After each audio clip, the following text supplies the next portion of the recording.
इस क्वेश्चन में कहा गया है gamma which is real number be such that the lines this and this intersect. Let R1 be the point of intersection of L1 and L2. Let O be the origin and N denote the unit vector normal to the plane containing the lines L1 and L2.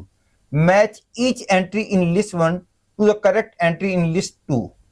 This is the list 1, this is the list 2 and these are the options. वैसे तो matching type questions के अंदर जो सबसे आसान होती है उसको मैं मैच करने की कोशिश सबसे पहले करता हूं, लेकिन यह भी क्लियर है कि बाकी तीनों चॉइसेस को मैच करने के लिए मेरे को गामा की जरूरत तो पड़ेगी ही, तो सबसे पहले मैं गामा ही निकाल लेता हूं। और वैसे तो मैं गामा की वैल्यू इस बात को यूज करते हुए निकाल सकता हूं क्योंकि दोनों लाइंस कट करती हैं, इसलिए शॉर्टेस्ट डिस्टेंस 0 होगा और शॉर्टेस्ट डिस्टेंस को 0 पुट करके मैं गामा की वैल्यू निकाल लूंगा। लेकिन एक्चुअली मेरे को आगे चल के पॉइंट ऑफ इंटरसेक्शन की भी जरूरत पड़ रही है, तो जो मैं दूसरा प्रोसीजर है उसमें पॉइंट ऑफ इंटरसेक्शन और गामा दोनों इकट्ठे निकल जाएंगे, इसलिए दैट इज बेटर। मैं शॉर्टेस्ट डिस्टेंस 0 वाला कॉन्सेप्ट यूज नहीं करूंगा to find the value of gamma, क्योंकि उस तरीके से थोड़ा सा लेंथी हो जाएगा, क्योंकि आगे चल के मेरे को पॉइंट ऑफ इंटरसेक्शन तो निकालना ही है। देखो, to find the point of intersection मैं इस लाइन के ऊपर का कोई एक जनरल पॉइंट ले लूंगा और उसके लिए मैं इसको लिखूंगा x plus 11/1 equal to y plus 21/2 equal to z plus 29/3। ठीक है, मैं इसको यूज कर सकता हूं, लेकिन थोड़ी सी स्मार्टनेस दिखाओगे तो आपको आसानी होगी। और ये है कि तीनों में से आप 10 सब्ट्रैक्ट कर दो, उससे यहां पे 1 आ जाएगा, यहां भी 1 आ जाएगा और यहां पे -1 आ जाएगा, तो नंबर छोटे हो जाएंगे, तो हमारे लिए डील करना आसान रहेगा। तो मैं तीनों से 10 सब्ट्रैक्ट कर रहा हूं, तो I gate x plus 1/1 y plus 1/2 z minus 1/3। अब ध्यान दो, ये लाइन और ये लाइन दोनों एक ही लाइन को रिप्रेजेंट करती हैं, केवल दिखने में अलग हैं। And now to find the general point on this line, let it be equal to lambda.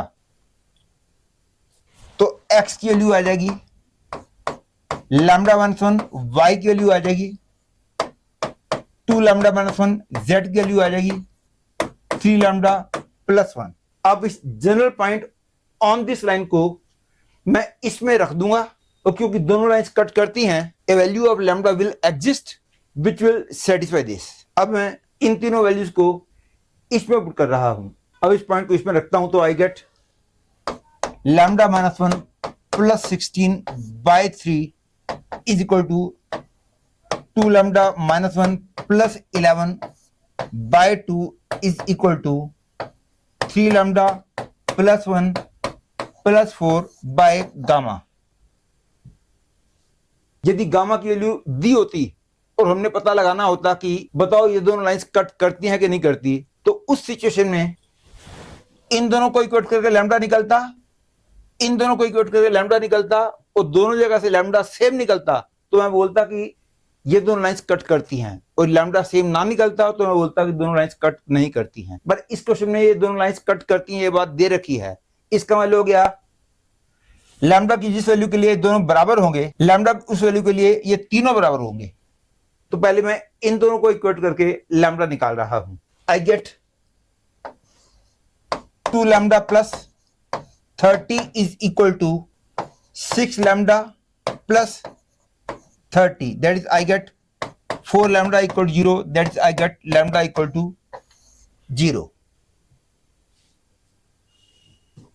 तो लैम्डा इक्वल 0 का मतलब पॉइंट ऑफ इंटरसेक्शन आ गया -1 एंड 1। और गामा की वैल्यू मैं इन दोनों को इक्वेट करके निकाल लूं, चाहे मैं इन दोनों को इक्वेट करके निकाल लूं, तो I get 10/2 that is 5 equal to 0 plus 5 by gamma, that is gamma की वैल्यू आ गई 1। और गामा की वैल्यू 1 आ गई means P matches with 3। P matches with 3 का मतलब B चॉइस तो पक्का गलत हो गई, और लैम्डा के लिए 0 आ गई थी, तो इसका मतलब हो गया पॉइंट ऑफ इंटरसेक्शन -1 हो गया। तो OR1 ऑब्वियसली ये बन गया, that is R matches with 1। और R मैचेस विद 1 का मतलब हो गया कि ये चॉइस तो अब पक्का गलत हो गई, क्योंकि केवल इन दोनों में R मैचेस विद 1 है। और इस चॉइस में मेरे को n वेक्टर निकालना है, इसमें मेरे को OR1.n निकालना है, तो ऑब्वियसली इसको तो निकालना ही होगा हमको। तो मैं n वेक्टर पहले निकाल लेता हूं और n वेक्टर निकालना बिल्कुल भी मुश्किल नहीं है, क्योंकि n वेक्टर उस प्लेन के परपेंडिकुलर है जिस प्लेन में लाइंस L1 और L2 लाई करती हैं। मतलब कि n वेक्टर इस लाइन के भी परपेंडिकुलर हो गया, n वेक्टर उस लाइन के भी परपेंडिकुलर हो गया। मतलब यदि मैं n वेक्टर को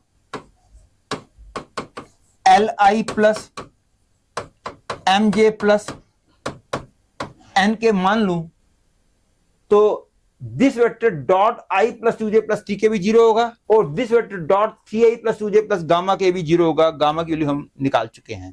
that is I can say this vector will be parallel to cross product of i plus 2j plus t k and 3i plus 2j plus gamma k, that is 3i plus 2j plus k।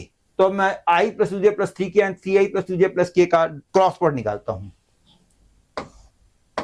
i j k 1 2 3 3 2 1 and this is equal to 2 minus 6 that is minus 4i minus 1 minus 9 that is plus 8j plus 2 minus 6 that is minus 4k। तो n vector क्योंकि इसके parallel है तो n vector निकालने के लिए इसकी direction में मैं यूनिट वेक्टर निकाल लेता हूं। इसकी डायरेक्शन में यूनिट वेक्टर निकालना या माइनस आई प्लस 2j माइनस के, इसकी डायरेक्शन में यूनिट वेक्टर निकालना, बोथ आर सेम थिंग। और इसकी डायरेक्शन में unit vector is obviously minus 1/√6 I plus 2/√6 j minus 1/√6 के होगा। अब n वेक्टर मैं ये भी ले सकता हूं और इसका opposite that is 1/√6 i minus 2/√6 j plus 1/√6 के भी ले सकता हूं और यही इस चॉइस में बोला गया है। तो इसका मतलब हो गया possible choice for n is this, that is q matches with 4। मेरे को q चॉइस को तो मैच कराने की जरूरत ही नहीं है, मेरे को केवल s चॉइस को मैच कराना है। s चॉइस को मैच कराने का मतलब OR1.n निकालना है। अब मैं OR1.n की वैल्यू निकालता हूं। अब OR1 वेक्टर तो माइनस आई माइनस जे प्लस के मैं निकाल ही चुका हूं, तो OR1.n इन दोनों का dot product that is minus 1/√6 plus 2/√6 plus 1/√6 that is minus 1/√6 plus 2/√6 plus 1/√6 that is 2/√6 and 2/√6 is same as under 2/3, that is s matches with 5 and s matches with 5 means this is rejected, this becomes the correct choice, that is C choice is the correct choice.